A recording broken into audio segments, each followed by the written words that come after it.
The Ailing Planet, the Green Movement's Role, written by NANI PALKHIVALA. The following article was written by NANI PALKHIVALA and published in the Indian Express on 24 November 1994. The issues that he raised regarding the declining health of the earth continue to have relevance. One cannot recall any movement in the world history which has gripped the imagination of the entire human race so completely and so rapidly that the Green Movement, which started nearly 25 years ago. In 1972, the world's first nationwide Green Party was founded in New Zealand. Since then, the movement has not looked back. We have shifted, one hopes, irrevocably from the mechanistic view to a holistic and ecological view of the world. It is a shift in human perceptions as revolutionary as that introduced by Copernicus, who taught mankind in the 16th century that the earth and the other planets revolved around the sun. For the first time in human history, there is a growing worldwide consciousness that the earth itself is a living organism, an enormous being of which we are parts. It has its own metabolic needs and the vital processes which need to be respected and preserved. The earth's vital signs reveal a patient in declining health.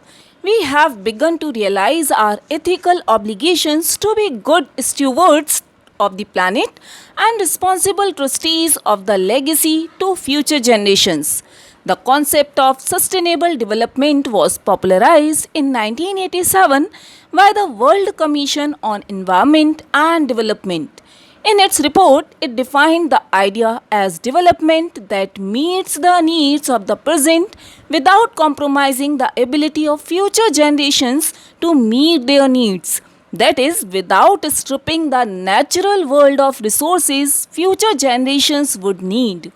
In the zoo at Lusaka, Zambia, there is a cage where the notice reads, "The world's most dangerous animal." Inside the cage, there is no animal but a mirror where you see yourself. Thanks to the efforts of a number of agencies in different countries, a new awareness has now dawned upon the most dangerous animal in the world. He has realized the wisdom of shifting from a system based on domination to one based on partnership. Scientists have catalogued about 1.4 million living species with which mankind shares the earth. Estimates vary widely as regards the still uncatalogued living species. Biologists reckon that about 3 to 100 million other living species still languish unnamed in ignominious darkness. One of the early international commissions which dealt inter alia with the question of ecology and environment was the Branded Commission, which had a distinguished Indian as one of its members, Mr. L.K. Jha.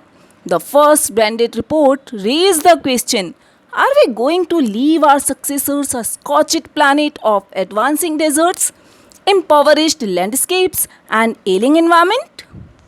Mr. Lester R. Brown, in his thoughtful book, The Global Economic Prospect, points out that the Earth's principal biological system are four: fisheries, forests, grasslands, and croplands, and they form the foundation of the global economic system.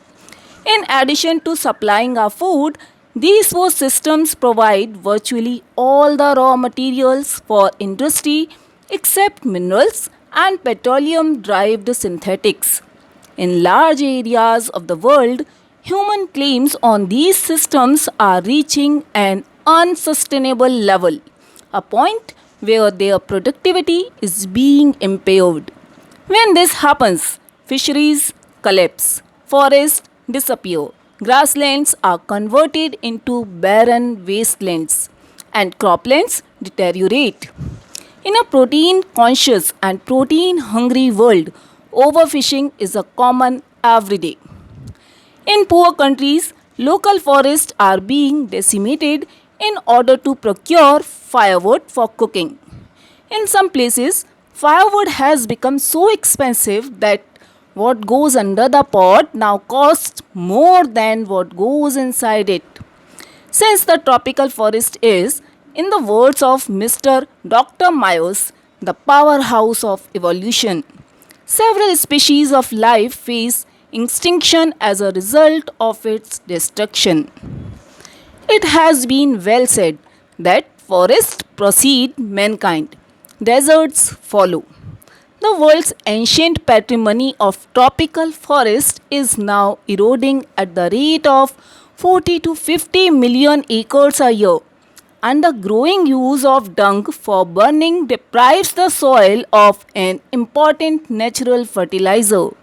The World Bank estimates that a five-fold increase in the rate of forest planting is needed to cope with the expected fuel wood demand in the year 2000.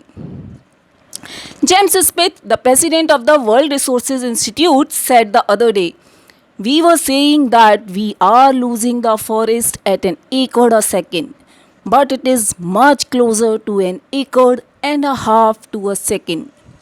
Article 48A of the Constitution of India provides that the state shall endeavour to protect and improve the environment and to safeguard the forest and wildlife of the country. But what causes endless anguish is the fact that laws are never respected nor enforced in India.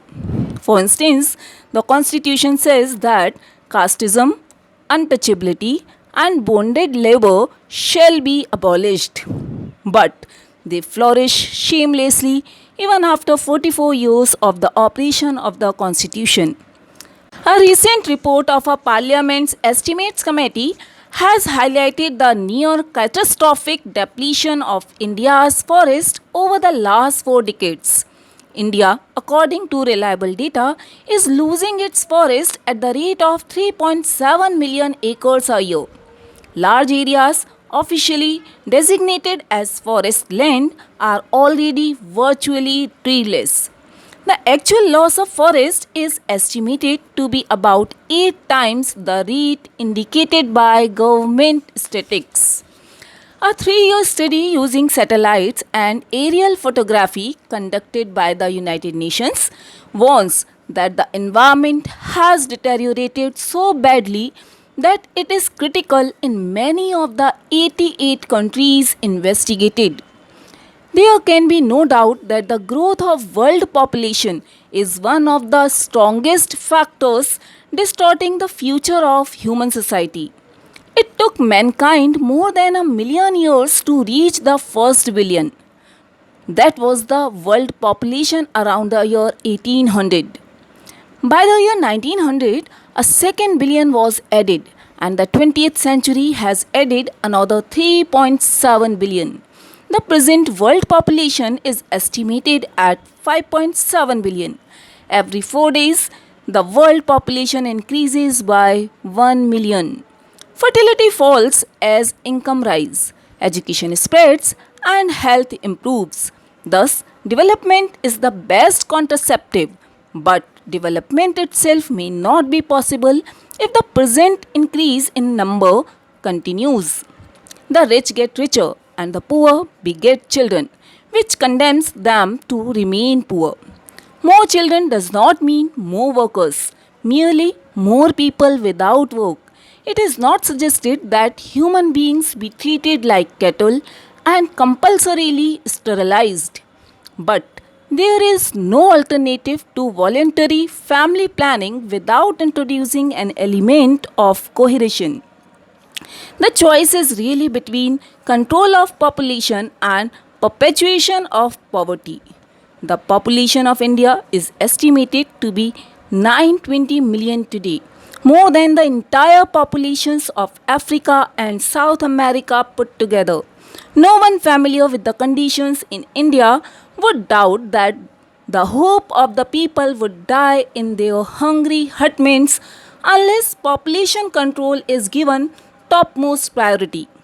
For the first time in human history, we see a transcending concern, the survival not just of the people but of the planet.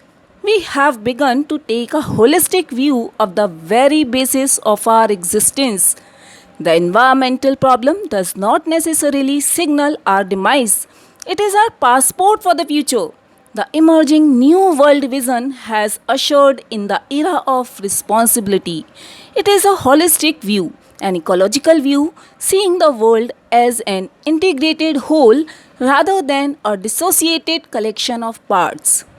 Industry has a most crucial role to play in this new era of responsibility.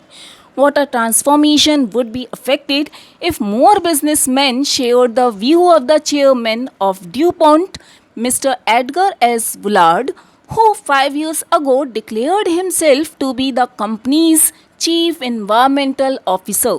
He said, our continued existence as a leading manufacturer requires that we excel in environmental performance. Of all these statements made by Margaret Thatcher during the years of her prime ministership, none has passed so decisively into the current coin of English usage as her felicitious words. No generation has a free hold on this earth. All we have is a life tenancy with a full repairing lease. In the words of Mr. Lester Brown, we have not inherited this earth from our forefathers, we have borrowed it from our children. I hope you like this. If yes, please like, share, and subscribe for more such lessons. Bye.